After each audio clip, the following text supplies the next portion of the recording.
नमस्कार दोस्तों। आज 25 दिसंबर 2022 है। आप लोगों को क्रिसमस की और नए साल की बहुत बहुत मुबारक। आज हम ये वीडियो बिना चार्ट्स के बना रहे हैं क्योंकि चार्ट्स का पिछले 3-4 दिनों में जो हश्र हुआ है उससे उनका मीनिंग थोड़ा सा बिगड़ गया है। तो आज मैं यहाँ पे आप लोगों को अपना पर्सपेक्टिव बताऊँगा कि ये जो मार्केट डिक्लाइन है इसको मैं कैसे देख रहा हूँ।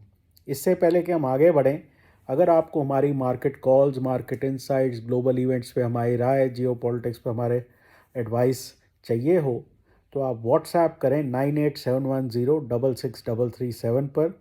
हमारे 3 टेलीग्राम ग्रुप्स हैं। एक फ्री टेलीग्राम ग्रुप है जिसमें कुछ 6000 के आसपास सब्सक्राइबर हैं। आप सर्च करेंगे तो आपको मिल जाएगा।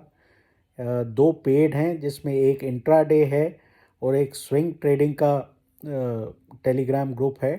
तो इन दोनों में भी आप जो है अगर सब्सक्राइब करना चाहें तो 9871066337 पर कांटेक्ट कर सकते हैं। अब ये जो है बाज़ार क्यों गिरे, बहुत से लोग कह रहे हैं कोरोना की वजह से गिरे। भाई कोरोना की वजह से गिरे तो यूएस मार्केट क्यों नहीं गिरे, यूरोपियन मार्केट क्यों नहीं गिरे? कोरोना की वजह से नहीं गिरे हैं।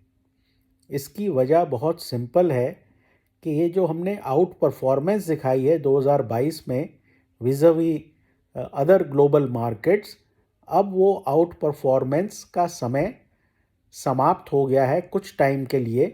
क्योंकि हुआ क्या कि नवंबर के महीने में बजट के पर्सपेक्टिव से रिटेल और एचएनआई वगैरह ने बहुत ज़्यादा पोजीशंस भर ली, लॉन्ग पोजीशंस, ये सोचते हुए कि बहुत ज़बरदस्त प्री बजट रैली आएगी।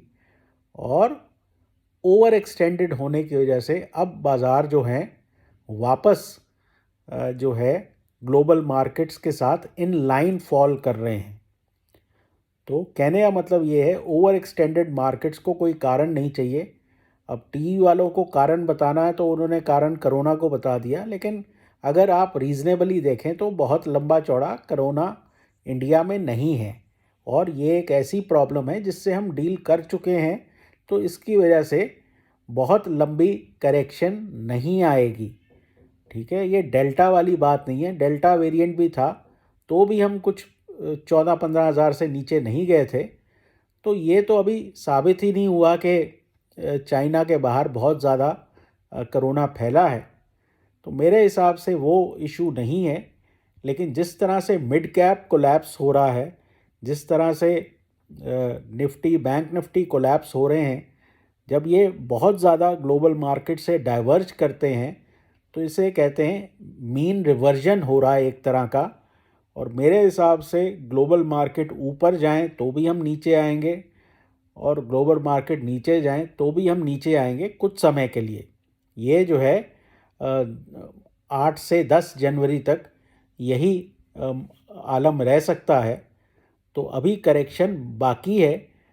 करेक्शन तब ख़त्म होती है जब लोगों की चीखें निकल जाएं। अभी वो चीखें नहीं निकली हैं। तो मेरे हिसाब से 17,200 जो है निफ्टी पे 8 से 10 जनवरी तक आ सकता है और बैंक निफ्टी में 40,500 तक हम देख सकते हैं आने वाले दिनों में। तो इस बात पे ध्यान दें कि 18,000 का टूटना, 17,800 पे क्लोजिंग आना, ये कोई रैंडम इवेंट नहीं है। इससे ये पता लगता है कि बाज़ारों में लॉन्ग पोजीशंस ऊपर की तरफ ट्रैप्ड हैं और जब ये निकलेंगी तो इसी तरह 8-8, 10-10% नीचे कोलैप्स होंगे। ये जितने फर्टिलाइज़र, पीएसयू बैंक, जितनी तरह के स्टॉक्स हैं, इन सब में लॉन्ग पोजीशंस रेलवे स्टॉक्स में भर भर के हैं। तो यहाँ पे जब भी कोलैप्स आएगा तो बहुत तेज़ी से बाज़ार नीचे आएंगे। इस समय पे आपको जो है इंस्टीट्यूशनल बाइंग बहुत बड़े लेवल की नहीं मिलेगी, तो वो ये बाज़ारों को रोक नहीं पाएंगे नीचे आने से।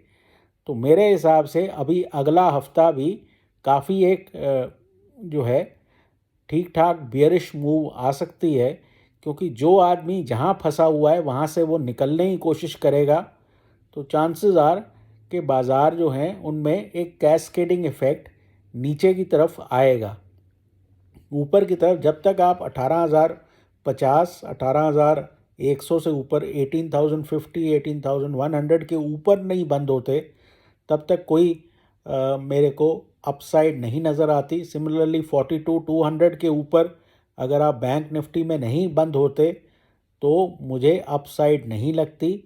हर रैली पे अगर कोई मंडे को गैप अप भी होता है तो इमीडिएटली वहाँ पे सेल ऑफ आएगा, क्योंकि लोग ऊपर की तरफ बुरी तरह फंसे हैं। और जितनी तेज़ी से बाज़ार नीचे आया है, ऑब्वियसली बाज़ार का आइडिया ये है कि मैक्सिमम लोगों को ऊपर की तरफ ट्रैप करे। नहीं तो बाज़ार अगर आराम आराम से नीचे आते हैं और पब्लिक को निकलने का मौका देते हैं तो ये लंबी करेक्शन अक्सर नहीं होती।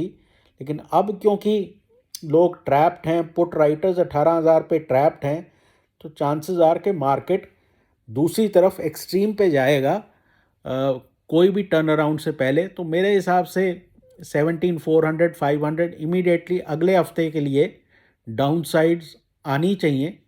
तो इस बात का ध्यान ज़रूर दें। तो फ़िलहाल के लिए इतना ही। ये मेरा व्यू है, आप लोग अग्री या डिसएग्री कर सकते हैं।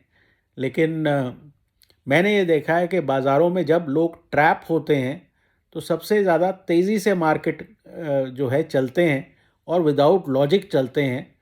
तो इस वक्त जो है बहुत ज़्यादा लॉजिक ना देखें, क्योंकि मार्केट जो है अपने वेट के अंडर कोलैप्स हो रहे हैं।